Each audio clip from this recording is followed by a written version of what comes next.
1-8-PRAGER 776-877-243 777-6. Do you have recommendations to people on how to handle it? That's another one, because a lot of people are listening right now, and you might have a thought on how to make this more tolerable.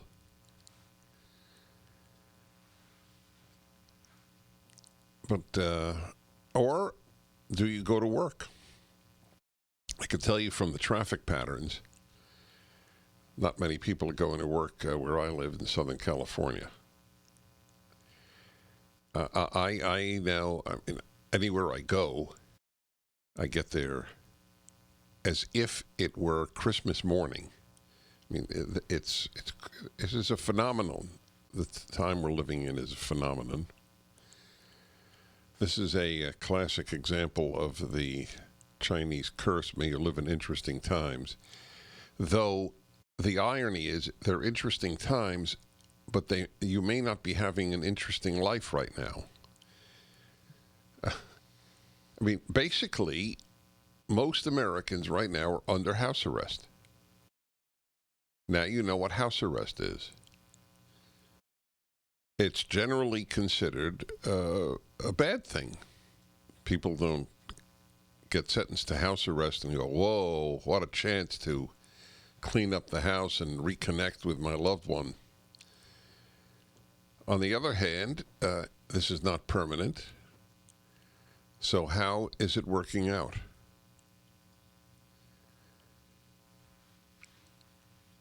I'm thinking about it. So if you, the trick here, if I may say, offer some advice, is what is critical is not to complain. I think this is a good time to adopt some of my theories of the happiness hour. I'm against complaining generally. It doesn't do anything. I mean, or maybe reserve 10 minutes. I'm serious.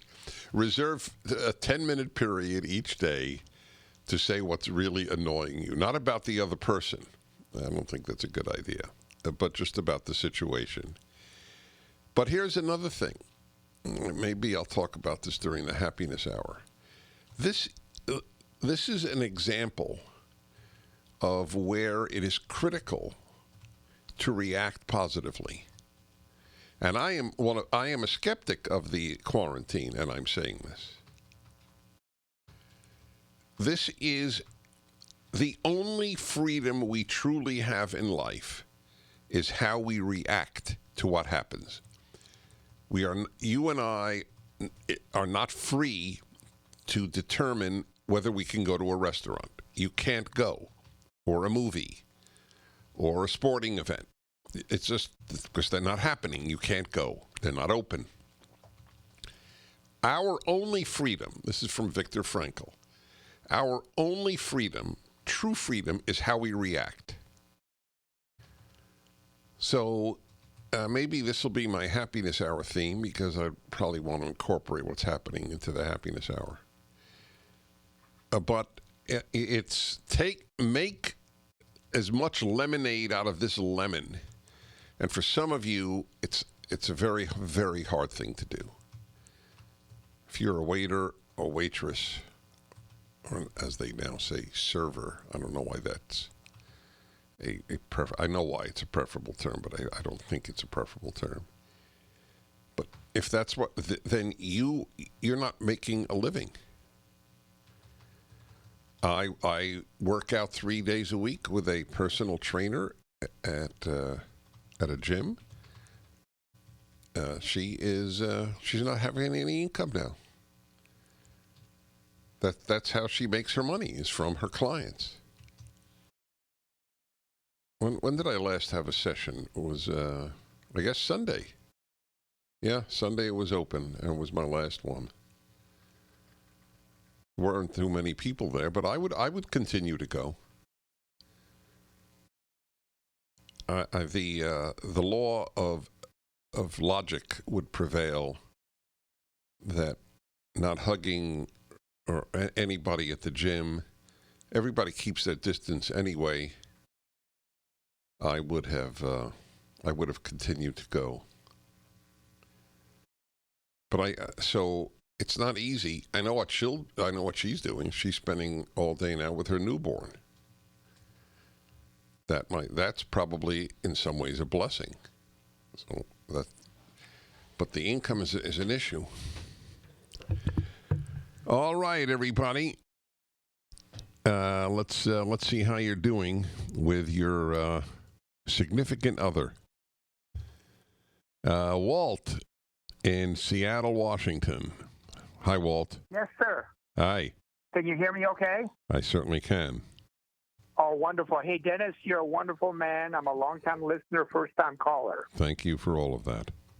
And I'm also Ukrainian, which is neither here or there, but I admire you very, very much. Well, thank you. You know, for whatever reason, I have a lot of Ukrainian listeners in Seattle. Yes. I came to this country in 1961, and I was born in the Ukraine. But anyway, let me, if it's okay with you, I don't want to take too much time. We're doing really well. My girlfriend's 79, and I just turned 69 on March 16th. We've been in a lockdown for 2 weeks now, so this is not new to us. This is our third week. And you know what? We do stuff like crossword puzzles. She likes to do circle the word kind of a thing. We're both recovering alcoholics, so we actually have gone so far as even have a meeting of our own, just she and I, because, you know, we can't go to AA meetings. So, you know what? It's just another way of me loving her. We've been together for 4 years, and I had a choice of either being away from her for 2 weeks or I could be with her thanks to her very kind, compassionate person that's in charge of this retirement home. All right, good man. I'm glad it is working out. I want to talk to you folks about the AA meetings.